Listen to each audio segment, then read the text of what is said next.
ہر کوئی اپنی اپنی صلاحیتوں کو، اپنے اپنے ٹیلنٹ کو دنیا کے سامنے لاتا ہے۔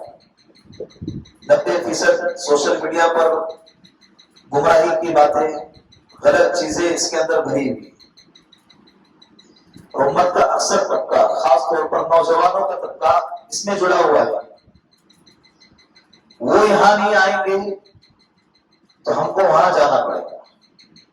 ہم کو تو کیسے جائیں گے؟ پلین سے، ٹرین سے کیسے جائیں گے؟ اسی کے ذریعے جائیں گے۔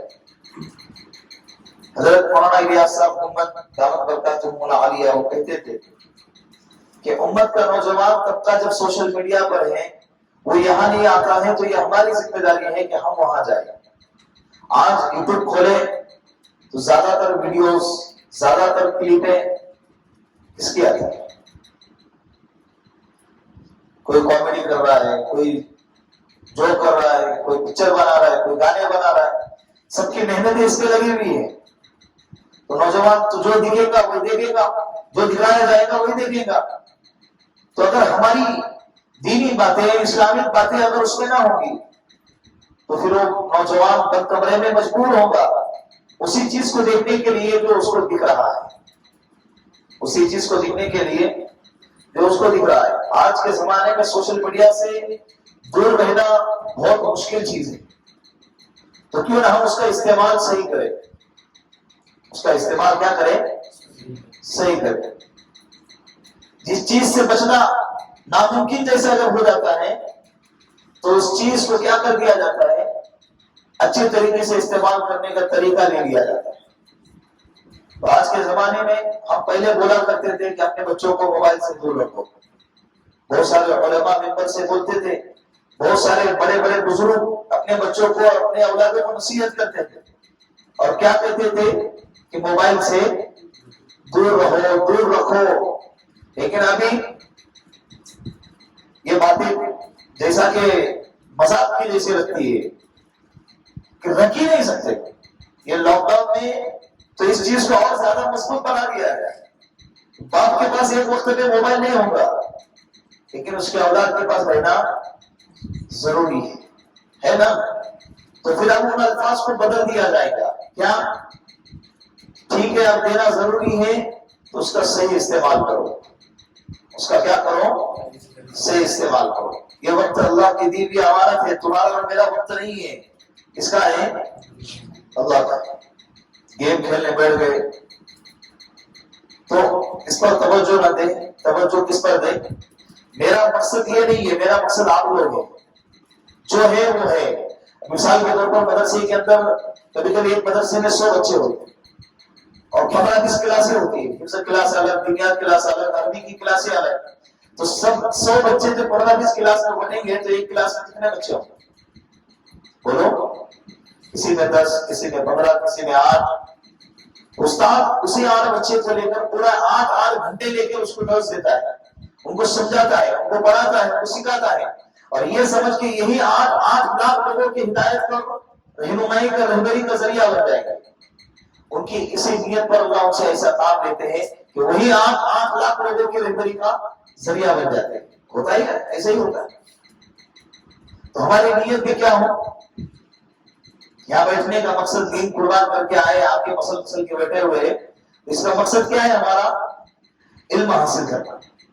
کیا ہے؟ انشاءاللہ یہ کتاب ہے معارف الحدیث۔ یہ کتاب کون سی ہے؟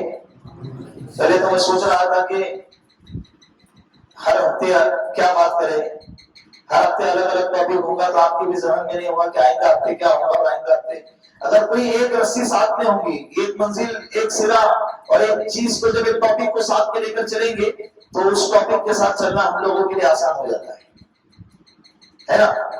تو انشاءاللہ اس کتاب کو ہم پڑھیں گے، سیکھیں گے، سنیں گے اور سنائیں گے بعد میں، لیکن پہلے عمل خود کریں گے۔ سنائیں گے بعد میں، سب سے پہلے عمل خود کریں گے۔ تو اس کتاب کا نام کیا ہے؟ ہاں ہوتا ہے مشتری ہفتے میں ایک مرتبہ، کچھ تو بھی نہیں، ہم کو پتا ہونا چاہیے کہ کیا ہو رہا ہے، ہم کیا کر رہے ہیں، کیا سن رہے ہیں، یہ ہمیں پتا ہونا چاہیے۔ تو ہر ہفتے جس ٹاپک پر بات ہوگی، اس کتاب کے تعلق سے ہم تذکرہ کریں گے، اس کتاب کا نام کیا ہے؟ معارف الحدیث۔ اس کے لکھنے والے کون ہیں؟ حضرت مولانا منظور نعمانی، مناظر اسلام۔ آج جو ہے نا مولانا خلیل الرحمان سجاد نعمانی، ان کے والد محترم، ان کے ابا، انہوں نے اس کتاب کو لکھا ہوا ہے، تالیف کیا ہوا ہے۔ لکھا ہوا ہے مطلب جو بڑی بڑی حدیث کی کتابیں ہیں، مشکوٰۃ شریف اور بخاری شریف، مسلم شریف، ترمذی شریف، جو سیاہ ستہ ہے، ان بڑی بڑی کتابوں سے حدیثوں کو لیا ہے اور امت کی آسانی کے لیے آسان حدیثوں کو آپ کے سامنے پیش کیا ہے۔ بس ہم لوگوں کو وہاں سے لینا ہے اور کھانا ہے۔ پورا مواد مولانا منظور صاحب نے پورا مواد لکھ کر اور جمع کر کے ہم لوگوں کو دے کر چلے گئے دنیا سے۔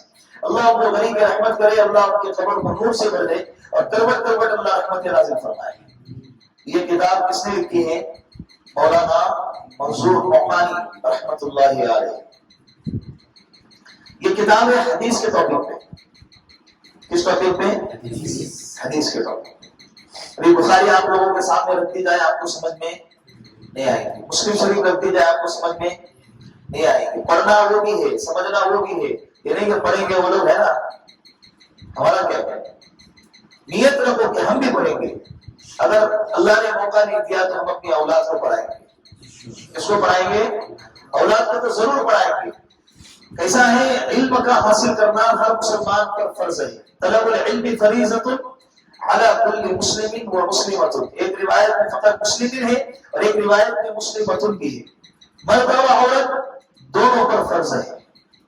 ضروری مسائل کا تو معلوم ہونا تو ضروری ہے ہی، باقی کے مسائل تو یہ فرض کفایہ ہے، لیکن جن مسائل کا واسطہ ہر مسلمان کو ہوتا ہے ان مسائل کا معلوم ہونا تو ضروری ہے، اس کا حاصل کرنا تو ضروری ہے۔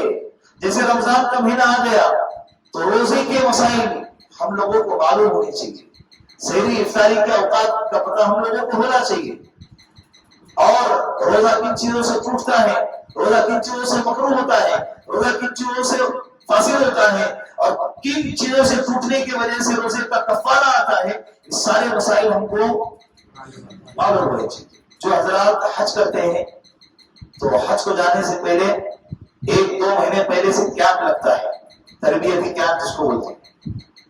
جو حج کو جانے والے حاجی ہیں وہ ہر روز وہاں پر جا کر گھنٹوں گزار کر آتے ہیں۔ کیوں؟ معلومات سیکھنے کے لیے، علم حاصل کرنے کے لیے، تو وہاں جانے کے بعد کوئی غلطی نہ ہو جائے۔ تو جب حاجی حج کرنے کے لیے جاتا ہے تو حج سے پہلے اس کو حج کے مسائل کا معلوم ہونا ضروری ہے۔ ایسے ہی ہم زندگی گزار رہے ہیں تو زندگی میں کیا حلال ہے، کیا حرام ہے، کیا صحیح ہے، کیا غلط ہے، کیا اچھا ہے، کیا برا، یہ بھی ہم کو معلوم ہونا ضروری ہے۔ سمجھ میں آیا؟ تو انشاءاللہ بڑی خوش دلی کے ساتھ بیٹھیں گے۔ یہ وقت بڑا کٹھن ہے، فجر کے بعد کا وقت کیا ہے؟ بڑا کٹھن وقت ہے، سونے کا وقت ہے۔ اصل یہ وقت سونے کا نہیں ہے، اس کو بنایا گیا سونے کا، اس وقت کو بنایا گیا سونے کا۔ حقیقت میں یہ وقت تو کون سا ہے؟ برکت کے اترنے کا وقت ہے۔ یہ وقت کون سا ہے؟ برکت کے اترنے کا وقت ہے۔ نوم الصبح یمنع الرزق، اللہ کے رسول نے فرمایا صبح کا سونا یہ رزق کو روک دیتا ہے، یعنی جو سوئے گا یہ رزق رکے گا، جو اٹھے گا رزق اترے گا، جو اٹھے گا۔ اب اس حدیث کے اندر مسلمان اور غیر مسلم کی کوئی تاکید نہیں ہے، کوئی قید نہیں ہے، یہ صرف مسلمانوں کے لیے ہے نہیں، چاہے وہ مسلمان ہو یا چاہے غیر مسلم ہو، صبح میں اٹھے گا اللہ اس کو رزق دیں گے۔ یہ طریقہ کس نے اپنایا ہے؟ غیروں نے اپنایا۔ مارکیٹ میں جا کر دیکھو، آپ کتنے بج رہے؟ 7:15 بج رہے۔ مارکیٹ میں جا کر دیکھو، اپنوں سے زیادہ غیروں کی دکانیں کھلی نظر آئے گی۔ جس وقت ہمارے بندے اٹھ کے دکان جاتے ہیں اس وقت تک تو ان کے دکانوں کے 2-3 ہزار تک اللہ ہو جاتا ہے، 2-3 ہزار کا کمائی ہو جاتا ہے۔ پھر مسلمان ہوتا ہے یار اتنا کماتا ہو جاتا تھا، کمائی اصل ہے ہی نہیں۔ کسی کی تنخواہ اگر 1 لاکھ روپے بھی ہے نا، اگر وہ صبح میں سونے کا عادی ہے تو اللہ اسے 1,00,000 کے اندر ایسی نحوست پیدا کریں گے کہ اس کے کام نہیں بنیں گے. اس کو کہتے ہیں بے برکتی. برکت کا مطلب یہ نہیں کہ زیادہ انکم آئے، زیادہ مال آئے، 1,00,000 2,00,000 کی انکم آئے تو یہ بہت برکت والا ہے. جیسے ہمارے استاد ایک لطیفہ سناتے تھے کہ ایک مالدار شخص آیا. جیسے مدرسوں کے اساتذہ کی اور اماموں کی تنخواہیں بہت کم ہوتی ہے، یہ بات مشہور ہے نا مارکیٹ میں، ہر ایک کو پتا ہے. بہت سے بہت 8-10 ہزار کی تنخواہ لیتی ہے، اور آج کے زمانے میں 8-10 ہزار تو یہ گھر کا کرایہ ہوتا ہے. تو ایک مالدار شخص آیا اور کہنے لگا کہ مولوی صاحب کیا زندگی ہے بولے آپ کی، 8,000 کی تنخواہ، کتنی برکت ہے اس پورا مہینہ گزرتا ہے، کھاتے ہیں پیتے ہیں، بچوں کو انجوائے کراتے ہیں، اور ماشاءاللہ ہاسپٹل وغیرہ ساری چیزیں اس میں ہو جاتی ہے، پھر بھی بچ جاتا ہے. کتنی برکت ہے آپ کی تنخواہ. تو مولوی صاحب نے فرمایا کہ آپ کی تنخواہ کتنی ہے؟ کہا کہ 70-80 ہزار ہے. پھر بھی کم پڑتی ہے، ہمارے مہینہ پورا نہیں ہوتا، ہماری پیمنٹ ختم ہو جاتی ہے، دوسروں سے لینے کی نوبت آتی ہے. تو حضرت نے فرمایا کہ آپ کی جو بے برکت والی جو تنخواہ ہے وہ تنخواہ مجھے دو، اور میری جو برکت والی 8,000 کی تنخواہ ہے وہ آپ لے لو. نہیں ایسے نہیں سر. جب سامنے والا کہہ رہا ہے کہ میرے 80,000 ہے پھر بھی برکت نہیں ہے، اور آپ کے 8,000 ہے تو برکت ہے، حضرت کہہ رہے ہیں کہ تیرے 80 مجھے دیتے، میرے 8 کیا کہتے ہیں؟ ایسا تھوڑی آپ کی برکت والی آپ کو مبارک، میری بے برکتی والی مجھے مبارک. تو اس کا مطلب یہ ہے کہ وہ اپنی 80,000 پر بھی رو رہا ہے اور یہ 8,000 پر بھی خوش ہے. علماء کی جو تنخواہ ہے اس پر وہ خوش ہے نا، ماشاءاللہ. ان کے کپڑے چمک دھمک کے ساتھ باہر نکلتے، ایسا لگتا ہے کہ 1,000 روپے 2,000 روپے میٹر والا کپڑا پہنا ہے. کپڑا 50-60-100 روپے میٹر والا کپڑا ہوتا ہے. اسی کو کیا کہتے ہیں؟ برکت کہتے ہیں. تو برکت کا مطلب یہ نہیں کہ زیادہ انکم آئے. تو یہ وقت کس کا ہے؟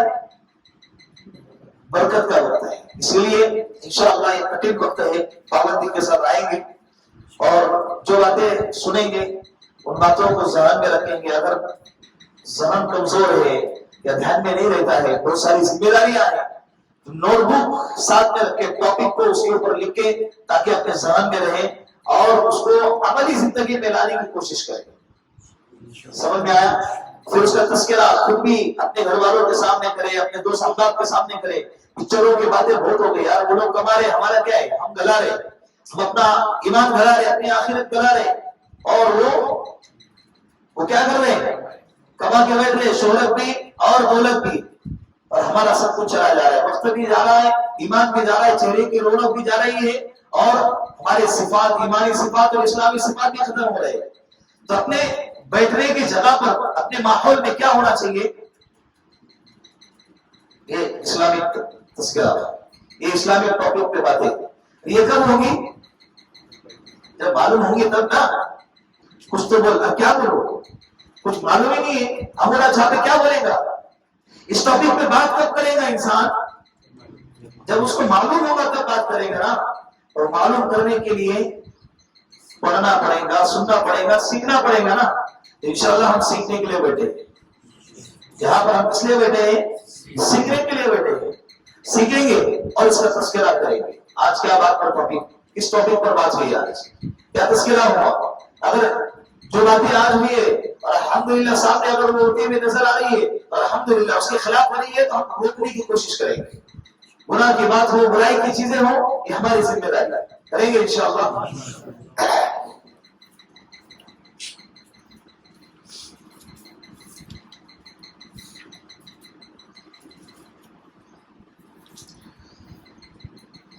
پہلے خطبہ پڑھتا ہوں برکت کے لیے. بسم اللہ الرحمن الرحیم. الحمد للہ نحمده ونستعینه ونستغفره ونؤمن به ونتوکل علیہ ونعوذ باللہ من شرور انفسنا ومن سیئات اعمالنا. من يهده الله فلا مضل له ومن يضلله فلا هادي له. ونشهد ان لا اله الا الله وحده لا شريك له. ونشهد أن سيدنا ومولانا محمدا عبده ورسوله بعثه الله تعالى بشيرا ونذيرا بشيرا ونذيرا بين يدي الساعة من يطع الله ورسوله فقد رشد واهتدى ومن يعص الله ورسوله فإنه لا يضر إلا نفسه وسيجزي الله الشاكرين. اللهم صل على محمد وعلى آل سيدنا محمد كما صليت على سيدنا إبراهيم وعلى آل سيدنا إبراهيم إنك حميد مجيد. اللهم بارك على سيدنا محمد وعلى آل سيدنا محمد كما باركت على سيدنا إبراهيم وعلى آل سيدنا إبراهيم إنك حميد مجيد. ضرور بات پڑھ لے گا.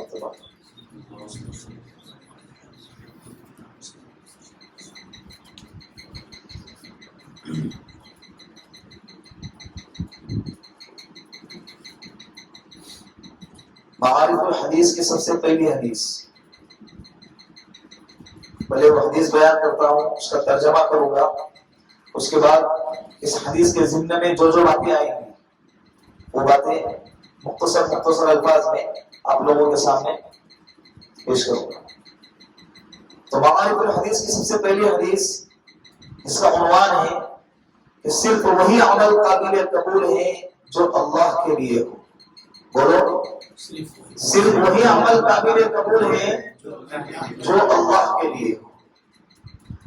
عن عمر بن الخطاب رضی اللہ عنہ قال سمعت رسول اللہ صلی اللہ علیہ وسلم يقول انما الاعمال بالنیات وانما لامرئ ما نوى فمن كانت هجرته الى الله ورسوله فهجرته الى الله ورسوله ومن كانت هجرته الى دنيا يصيبها او امرأة يتزوجها فهجرته الى ما هاجر اليه. رواه البخاری و مسلم او كما قال علیہ الصلوۃ والسلام. اب اس کا ترجمہ سن لیں. حضرت عمر بن خطاب رضی اللہ عنہ سے مروی ہے، وہ فرماتے ہیں کہ میں نے رسول اللہ صلی اللہ علیہ وسلم کو کہتے ہوئے سنا ہے کہ اللہ کے رسول نے فرمایا کہ اعمال کا دار و مدار نیتوں پر ہے. انسان کو اعمال کا بدلہ اسی وقت ملے گا جب نیتیں درست ہوں گی. اور وَإِنَّمَا لِإِمْرِئٍ مَّا نَوَىٰ، وہ اپنی نیت کے مطابق پھل پائے گا. فَمَنْ كَانَتْ هِجْرَتُهُ إِلَى اللَّهِ وَرَسُولِهِ، بس جس شخص کی ہجرت اللہ کے لیے اور اللہ کے رسول کے لیے ہے تو فَهِجْرَتُهُ إِلَى اللَّهِ وَرَسُولِهِ، تو اس کی ہجرت اللہ اور اس کے رسول کے لیے مانی جائیں گی، یعنی اس کو اجر و ثواب ملے گا جو ہجرت پر اللہ نے مقرر کیا ہے. وَمَنْ كَانَتْ هِجْرَتُهُ إِلَىٰ دُنْيَا يُصِيبُهَا، اور کسی شخص نے ہجرت اس لیے کی تاکہ دنیا کمائے، اور امرأة، یا اس لیے کی کہ ہجرت کر کے دوسرے جب شہر میں جاؤں گا تو عورت سے نکاح کروں گا، یا کسی عورت کی محبت میں ہجرت کی، يتزوجها، تو فَهِجْرَتُهُ إِلَىٰ مَا هَاجَرَ إِلَيْهِ، جس چیز کی نیت کر کے اس نے ہجرت کی ہے اس کو اس کی نیت کے مطابق ملے گا. یہ ہو گیا ترجمہ. اب حدیث کا جو ترجمہ ہے یہ خود بھی واضح ہے، لیکن پھر بھی مختصر وضاحت اس کی کر دیتا ہوں. حضرت عمر رضی اللہ عنہ اس حدیث کے راوی ہے. حدیث کو بیان کرنے والے کون ہیں؟ حضرت عمر رضی اللہ عنہ. اخلاص کی سب سے مضبوط حدیث ہے، اخلاص کی سب سے مضبوط حدیث. اخلاص کس کو کہتے ہیں؟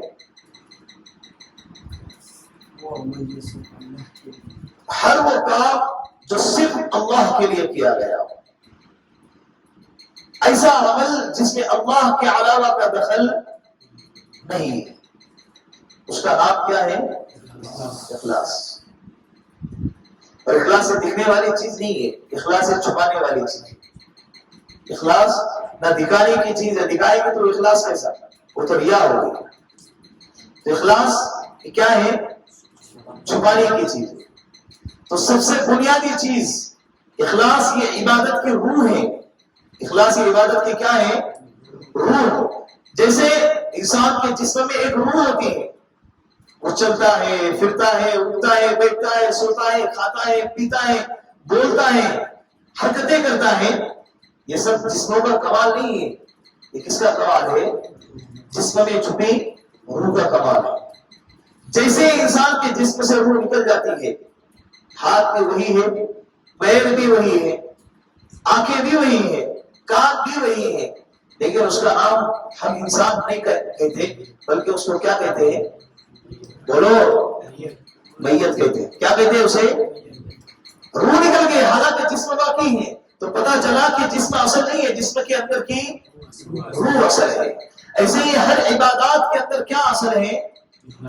اخلاص اصل ہے. اگر اخلاص نہیں تو وہ عبادت قبول نہیں، وہ عبادت. اسی لیے اللہ کے رسول نے فرمایا کہ انما الاعمال بالنیات، جو بھی عمل کریں گے اس عمل کا دار و مدار نیت پر ہوگا.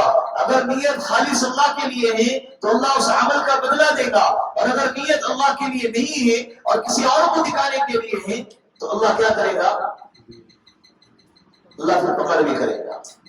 جیسے ایک حدیث ہے اللہ کے رسول کی، من صلی یرائی فقد اشرک، اگر کسی شخص نے نماز پڑھی کسی کو دکھانے کے لیے تو گویا کہ اس نے شرک کیا ہے. من صام یرائی فقد اشرک، کسی شخص نے روزہ رکھا کسی کو دکھانے کے لیے کہ سامنے والا مجھے روزے دار کرے تو اس نے کیا کیا؟ شرک کیا. کتنی سخت حدیث ہے. نمازیں پڑھ رہے ہیں اور یوں سمجھتا ہے کہ میں تو عبادت کر رہا ہوں، میں اللہ کے سامنے کھڑا ہوں، میں بہت بڑا کام کر رہا ہوں، لیکن نیت کیا ہے؟ جیسے بعض لوگ جیسے نوجوانوں کے اندر ہوتا ہے، سسرا دیکھ رہا ہے اخلاص کے ساتھ نیت باندھیں گے، ابھی شادی ہوئی نہیں ہے اور کسی کی لڑکی سے نکاح کرنا ہے اور اس لڑکی کا باپ بھی اتفاق سے مسجد پہ آیا ہے تو اس کے سامنے جا کے کیا کرے گا؟ بڑے ادب کے ساتھ ایسی نماز زندگی میں پھر پڑھا ہی نہیں ہوگا. اس میں اتنے اخلاص کے ساتھ اتنے ادب احترام کے ساتھ نماز کی نیت باندھے گا. اس کے لیے دکھانے کے لیے. یا بزرگ طبقوں کے اندر دیکھو یا ہمارے طبقوں میں دیکھو، اگر ہماری نیت یہ ہے کہ لوگ مجھے کیا سمجھے کہ دیکھو مفتی صاحب ماشاءاللہ کیا زبردست نماز پڑھ رہے، یہ اگر میری نیت ہو تو اللہ کی قسم یہ نماز کل قیامت کے دن میرے وبال کا ذریعہ بنے گی. میرے وبال کا کیا بنے گی؟ ذریعہ بنے گی. جب نماز پڑھی رہے ہیں تو 2 سیکنڈ لگتے ہیں نیت کو ٹٹولنے میں، تو نیت کو بار بار ٹٹولنا چاہیے کہ نہیں اچھلے گا، وہ پھٹکے گا، وہ ادھر ادھر بھاگے گا، وہ نیت کے اندر کیا ہے خلل پیدا کرے گا، ہماری عبادتوں کو ختم کرنے کی خراب کرنے کی کوشش کرے گا. لیکن ہم کیا کریں گے کہ دماغ اس کو کنٹرول کرے گا کہ نہیں اللہ کے لیے، نہیں اللہ کے لیے. وہ بار بار بھاگے گا، ہم بار بار اس کو پکڑو. رکوع میں جائیں گے اللہ کے لیے، سجدے میں جائیں گے نہیں یہ سجدہ کس کے لیے؟ اللہ کے لیے. رکوع کس کے لیے؟ اللہ کے لیے. میں کھڑا کس کے سامنے ہوں؟ اللہ کے سامنے کھڑا ہوں. یہ بار بار یہ ہمارے ذہن میں ہونا چاہیے. اور اخلاص کا دعویٰ ایک بات آج کی مجلس سے لے کر جائے کہ 2 چیزیں ہمارے زندگی میں کبھی نہیں ہونی چاہیے. کتنی چیزیں؟ نمبر 1 اخلاص کا دعویٰ کبھی نہیں کرنا چاہیے. اخلاص کا دعویٰ کبھی نہیں کہ میں مخلص ہوں. جس نے بولا میں مخلص، وہ مخلص نہیں ہے. پھر اخلاص کا مطلب کیا رہا؟ اخلاص کا مطلب کیا رہا؟ نمبر 1 کیا ہے؟ اخلاص کا دعویٰ کبھی نہیں کرنا چاہیے. اور نمبر 2 دوسرے کے اخلاص پر کبھی شک نہیں کرنا چاہیے. سامنے والا اگر کوئی اچھا نیک عمل کر رہا ہے یا کسی کی خدمت کر رہا ہے، بنانے کے لیے کر رہا ہے، کسی کو لبانے کے لیے کر رہا ہے، کسی کو راضی کرنے کے لیے کر رہا ہے، دیکھ کتنا دکھلاوا ہے اس کے اندر، دوسروں کے اپنے نام و نمود کے لیے اپنی شہرت کے لیے کر رہا ہے. تجھے کیا کرنا ہے وہ جانے اور اللہ جانے. اس کا کام جانے اور اللہ جانے. اللہ کے اختیار میں ہے کہ اس کے کام کو قبول کرنا ہے یا نہیں کرنا ہے. اور اس کے اندر اخلاص ہے یا نہیں تو یہ کون جانتا ہے؟ اللہ جانتے ہیں، ہم نہیں جانتے. جب جانتے نہیں ہیں تو اس کے عمل پر اعتراض کرنے کا حق بھی ہمیں نہیں. تو سب سے پہلا کام اخلاص پر دعویٰ نہیں کرنا چاہیے. نمبر 2 دوسرے کے اخلاص پر شک نہیں کرنا چاہیے. سمجھ میں آیا؟ اللہ کے رسول کی ایک حدیث ہے کہ الناس كلهم حالكون الا العالمون، تو تمام کے تمام لوگ ہلاک ہونے والے ہیں سوائے عالم کے، سوائے عالم علماء کے. والعالمون كلهم حالكون الا العاملون، سب کے سب عالم ہلاک ہونے والے ہیں سوائے عمل کرنے والوں، سوائے عمل کرنے والے. والعاملون كلهم حالكون الا المخلصون، سب کے سب عاملین عمل کرنے والے ہلاک ہونے والے ہیں سوائے اخلاص والے مخلصین کے. والمخلصون علی خطر عظیم، اور اخلاص والے بڑے خطرے کے اندر ہیں، بہت بڑے خطرے پر ہیں کہ پتہ نہیں عمل قبول ہوگا بھی کہ نہیں ہوگا. اخلاص والا بھی کوئی کام کر رہا ہے تو اس کو بھی اس بات سے ڈرنا چاہیے کہ پتہ نہیں میرا عمل اللہ کے دربار میں قبول ہے یا نہیں. آج ہم تھوڑی سی عبادت کر لیتے ہیں تو اس عبادت پر کیا کرتے ہیں؟ فخر محسوس کرتے ہیں. کیا کرتے ہیں؟ فخر محسوس کرتے ہیں. پڑھانا اتنا کیا نا، مسجد میں اتنے دیر بیٹھا نا میں، اور گویا کہ یہ الفاظ سے یوں بتانا چاہتا ہے کہ اس نے اللہ پر کیا کیا؟ کوئی بہت بڑا احسان کیا. امی حضرت عائشہ صدیقہ رضی اللہ عنہا کے سامنے اللہ کے رسول یہ حدیث بیان کر رہے کہ کل قیامت کے دن ہر انسان اللہ کی رحمت سے جنت میں جائے گا، اللہ کی رحمت سے جنت میں. پھر اللہ کے رسول نے بنی اسرائیل کے ایک عابد کا واقعہ بیان کیا. تو اس حدیث کے بیان کرنے کے بعد امی نے فرمایا کہ یا رسول اللہ کیا آپ بھی اللہ کے فضل سے جنت میں جائیں گے؟ تو اللہ کے رسول نے فرمایا کہ ہاں یا عائشہ، میں بھی اللہ کے فضل سے جنت میں جاؤں گا. کون انسان اپنی عبادت پہ گھمنڈ کرتا ہے نا، تو اس عبادت کے بل بوتے پر تو انسان جنت میں جا ہی نہیں سکتا جب تک کہ اللہ کا فضل شامل حال نہ ہو. 500 سال تک اللہ کے سامنے عبادت کرتا رہا ہے. کتنے سال؟ 500 سال. کل قیامت کے دن جب اللہ کے سامنے جائے گا، اللہ اس سے کہیں گے کہ فرشتوں اس کو میرے فضل سے جنت میں داخل کرو. تو وہ کیا کہے گا؟ اے اللہ تیری فضل سے. پھر 500 سال تو عبادت کیا، اس کا کیا؟ کہا کہ اچھا عبادت ہے. فرشتوں سے کہیں گے اللہ جاؤ اس کو جہنم کی تھوڑی سیر کرا کے آؤ. اندر نہیں لے جانا، باہر سے ہی گھما کے آؤ. جب جہنم کی سیر کرانے کے لیے لے کر جاتے ہیں تو اس کی گرمی، اس کی تپش، اس کی حرارت سے اس کا گلا سوکھ گیا، بہت تیز پیاس لگی، پانی مانگنے لگا. فرشتوں نے کہا کہ پانی چاہیے؟ کہا کہ ہاں. ایک گلاس پانی کی کیا قیمت دو؟ کہا کہ تم کیا لو گے؟ کہا کہ 500 سال کی عبادت لو. لے لو لیکن مجھے پانی دے. پانی پی لیا، پیاس پھر بھی بجھی. کہا کہ اور پلا دو. کہا کہ اب کیا دیں؟ کچھ بھی نہیں. تیرے 500 سال کی عبادت تو ایک پانی کا گلاس بھی نہیں. اتنی بڑی جنت مانگ رہا ہے. اللہ دے رہے تجھے اپنے فضل سے. کہتا ہے کہ میری 500 سال کی عبادت. ہماری زندگی لے دے کے 50 سال کی ہے، اس میں سے 15 سال تو ایسے ہی آگ کھجانے میں اور کھیلنے کودنے میں اور گلی گھومنے میں پھرنے میں ہے نا. 15 سال ایسے ہی نکل گئے. 20 سال پکڑ لو، 30 سال بچے. اس میں سے 10 سال سونے میں، رات کے 8 گھنٹے. تو پورے 30 سال کے اندر کے 8 گھنٹے نکال دو تو 10-12 سال تو ایسے ہی نکل گئے نا سونے میں.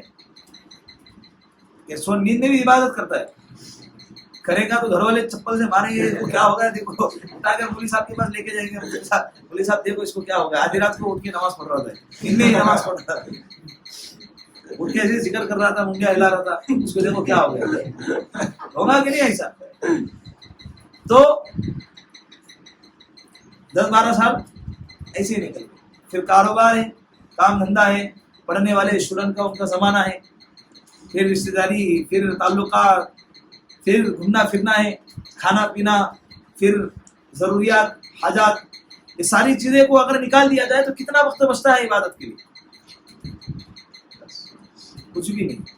اگر ہم 24 گھنٹے کا، ایک مثال کے طور پر 24 گھنٹے کا ٹائم نکالو ایک دن میں ہم عبادت کتنی دیر کرتے ہیں؟ پورے 24 گھنٹے کی عبادتوں کو جوڑ دیا جائے تو 1 گھنٹہ.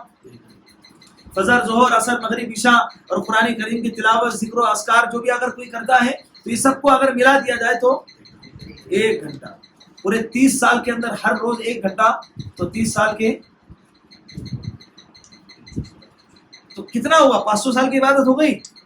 نہیں نا، اس کو گن سکتے ہیں ہم، ہماری عبادت اتنی ہے، تو کیا ہم وہ 500 سال کے بدلے وہ اس کا 1 گلاس پانی ہے، تو ہماری عبادت کے بدلے کیا ہونا چاہیے؟ 1 گھٹ بھی نہیں، کیا ہونا چاہیے؟ صحیح ہے نا؟ تو پھر ہم اپنی عبادت کے بل بوتے پر جنت میں کیسے جائیں؟ وہ میسج بہت صحیح ہے کہ تمہارا ایمان تمہیں بستر سے اٹھا کے مسجد تک نہیں لا سکتا، اور تم یہ خواب دیکھ رہے ہو کہ وہ خبر سے اٹھا کے کہاں لے جائیں گا؟ جنت میں لے جائیں گا۔ صحیح ہے نا؟ تو ہم اپنی عبادت پر کبھی بھی ہم کو کیا نہیں ہونا چاہیے؟ کبھی بھی فخر نہیں ہونا چاہیے۔ ہر وقت یہ دل میں ہو ڈر کہ اللہ قبول ہوا یا نہیں ہوا، تیری ذات قبول کرنے والی۔ تو اخلاص یہ عبادت کی کیا ہے؟ جان ہے۔ اخلاص عبادت کی جان ہے، روح ہے۔ اگر اس عبادت سے روح نکل گئی، عبادت کیا بن جاتی ہے؟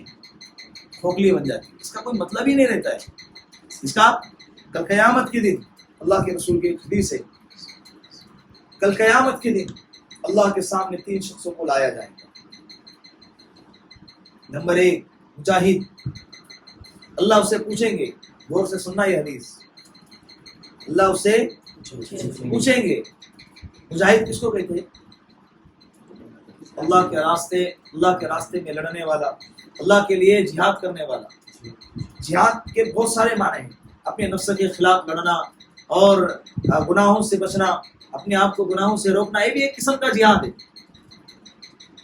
برائی سے بچنا، غیبتوں سے بچنا، چغل خوری سے بچنا، چوری سے بچنا، بد نظری سے بچنا، یہ ساری چیزوں سے بچنا، یہ کیا ہے؟ ایک قسم کا جہاد، یہ اپنے نفس کے ساتھ لڑائی ہے۔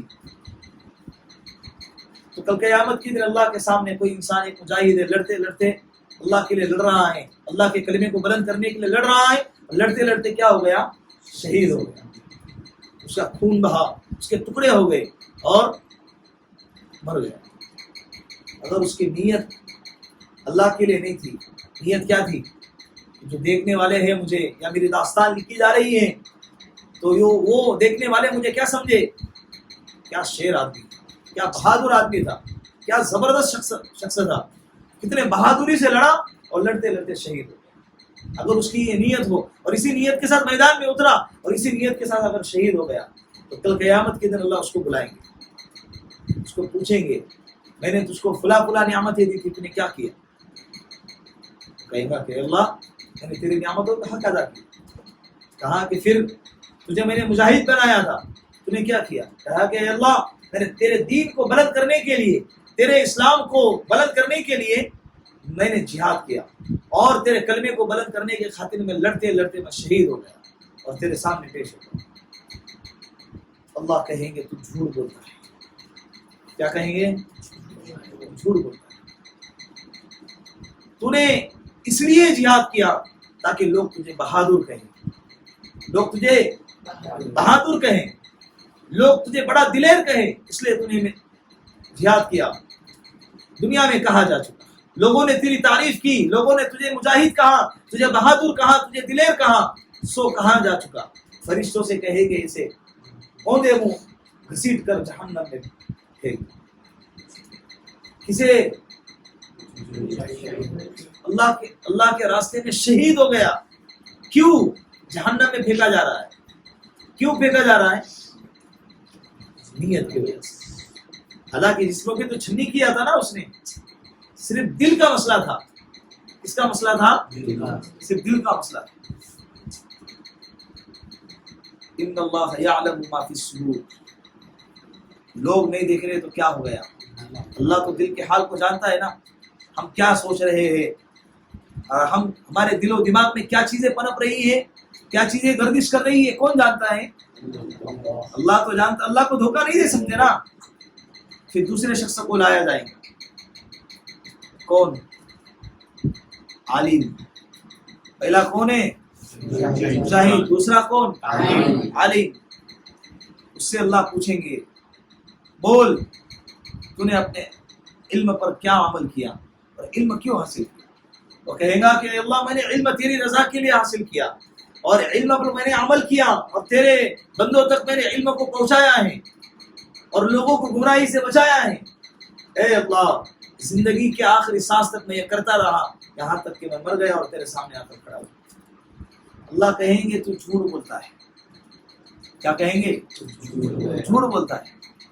تو نے علم اس لیے حاصل کیا کہ لوگ تجھے بڑا عالم کہیں, لوگ تجھے مفتی کہیں, لوگ تجھے قاری کہیں اور تیری واہواہی ہو جائے اور لوگ تیرے سامنے جو ہے سلام کریں, اور تو یہ تیرے کان اس لیے ترستے تھے کہ لوگ تیرے بیان کی تعریف کریں کہ ماشاءاللہ کتنا بہترین بیان کرتا ہے, کتنی بہترین قرات کرتا ہے, کتنے بہترین انداز سے بات کرتا ہے. تو نے علم اس لیے حاصل کیا اور علم اس لیے سیکھا کہ لوگ تجھے کیا کہیں؟ عالم کہیں, لوگ مولانا کہیں, لوگ مفتی صاحب کہیں. دنیا میں کہا جا چکا, لوگوں نے تجھے عالم کہا, لوگوں نے تجھے مفتی کہا, لوگوں نے تجھے قاری کہا جا چکا. فرشتوں سے کہیں گے اسے اوندے منہ گھسیٹ کر جہنم میں پھینک دیا. ساری زندگی کتنا بہترین کام کیا ہے, لوگ اس کی زندگی کو دیکھ کر رشک کرتے تھے, لیکن ایک چیز کے خراب ہونے کی وجہ سے کیا ہو گیا؟ کل قیامت کے دن ٹھکانہ کیا بن گیا؟ جہنم. تیسرے نمبر پر اس کو لایا جائے گا, اس کا نام ہے سخی. کیا ہے؟ سخی یعنی سخاوت کرنے والا. اللہ اس سے پوچھیں گے میں نے تجھے مال دیا تھا تو نے کیا کیا؟ وہ کہے گا کہ اللہ میں نے تیرے دین کے کام کے لیے اور تیرے بندوں کی خدمت کے لیے کوئی ایک ایسا شعبہ نہیں چھوڑا جس شعبے میں نے مال کو خرچ نہ کیا ہو. غریبوں کی مدد کی, مسکینوں کی مدد کی, اور جتنے بھی اسلامی کے اعتبار سے کام کی ضرورت پڑتی تھی, مدارس ہے, مساجد ہے, خانقاہیں ہیں اور غربا ہیں اور بیوائے ہیں, یتیم خانے ہیں, جتنے بھی جہاں بھی مال کی ضرورت پڑتی تھی اللہ میں نے اس کو کیا کر دیا؟ خرچ کر دیا تیری رضا کے لیے. اللہ کہیں گے کہ نہیں تو جھوٹ بولتا ہے, تو نے مال اس لیے خرچ کیا کہ لوگ تجھے کیا کہے؟ مالدار کہے. مال اس لیے خرچ کیا لوگ تجھے سخی کہیں, مال اس لیے خرچ کیا کہ لوگ تجھے دلدار کہیں. دنیا میں کیا ہوا؟ کہاں جا چکا؟ اے کتنا مالدار ہے, اے کتنا دلدار ہے. جیسے رمضان آئی زکوٰۃ بانٹنے کے لیے نکلے مولوی صاحب, زکوٰۃ بانٹنے کے لیے شیخ صاحب نکل گئے, تھیلے کے تھیلے بنا رہے اور لوگوں کے سامنے بانٹ رہے اور سیلفیاں کھینچ رہے اور سوشل میڈیا پر ڈال رہے. کیوں؟ سوشل میڈیا پہ ڈالنے کے لیے امداد کی تھی, اللہ کو دکھانے کے لیے کی تھی. بولو نا, اپنے مال کو خرچ کر رہا ہے, کتنا اچھا کام ہے. لوگوں کی مدد کر رہا ہے, کتنا اچھا کام ہے. مدارس میں خرچ کر رہا ہے, مسجدوں کو کھڑا کر رہا ہے, کتنا اچھا کام ہے. لیکن نیت کیا ہے؟ خراب ہے. کہ بھائی لوگ مجھے مالدار کہیں, لوگ مجھے سخی کہیں, یار کتنا مالدار ہے یار, جو بھی آتا ہے اس کو کبھی خالی ہاتھ چھوڑتا نہیں. صفات بہت اچھی ہے لیکن نیت کی خرابی کی وجہ سے اللہ اس کو کیا کریں گے؟ اللہ کہیں گے اے فرشتوں اسے بھی اوندے منہ گھسیٹ کر جہنم میں پھینک دیا. صرف نیت کا مسئلہ ہے. کیا ہے؟ اور یہ جہنم میں ایک حدیث میں تو ہے کہ جہنم کو دہکایا جائے گا جن لوگوں سے, یہ 3 لوگ ہوں گے.